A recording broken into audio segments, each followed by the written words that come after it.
இந்த T20 உலகக்கோப்பை போட்டியில் ஜிம்பாப்வே அணி அடுத்த சுற்றுக்கு தகுதி பெற்றிருக்காங்க. சூப்பர் 8க்கு போகிறாங்க. ஸோ இதில் ஒரு ஆச்சரியமான விஷயம், அவங்களுக்கு ஒரு சாதனை கூட சொல்லலாம்.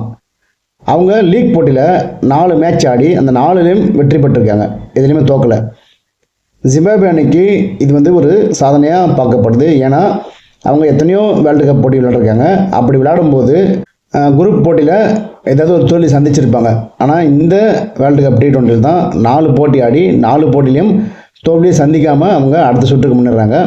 இதில் இன்னொரு ஆச்சரியமான விஷயம், ஆஸ்திரேலியாவை அவங்க காலி பண்ணுது. ஏன்னா ஆஸ்திரேலியா ஜிம்பாப்வே கிட்ட தோற்றதுக்கு பிறகு அவங்க அந்த குரூப் போட்டியிலேருந்து லீக் சுற்றோட வெளியேறிட்டாங்க.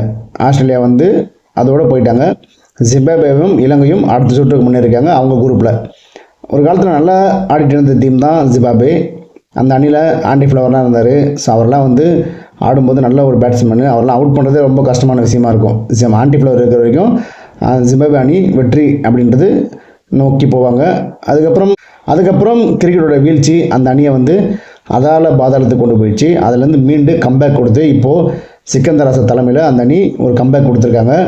அடுத்த சுற்றுக்கு அவங்க தகுதி பெற்று சூப்பர் 8க்கு போன நிலையில் வேர்ல்டு கப் T20 அடுத்த சுற்றுக்கு போயிருக்காங்க. சூப்பர் 8க்கு. சூப்பர் 8ல் அவங்க எந்த அணியெலாம் சந்திக்க போகிறாங்க, எவ்வளோ பெரிய வெற்றி பெற போகிறாங்க, ஏதாவது ஜாம்பாவான அணியை வீழ்த்துவாங்களா, சூப்பர் 18 தாண்டி அடுத்த சுற்றுக்கு குவார்ட்டர் ஃபைனல் செமிஃபைனலுக்கு போவாங்களா, இல்லை இறுதி சுற்றுக்கு போவாங்களா அப்படின்றதும் கிரிக்கெட்டில் இது வேணால் நடக்கலாம். ஏன்னா விளையாட்டு என்பது பெரிய அணி சின்ன அணிலாம் முக்கியம் இல்லை. அன்னைக்கு களத்தில் எந்த அணி சிறப்பாக செயல்படுதோ அந்த அணிக்கு தான் வெற்றி நிச்சயம்.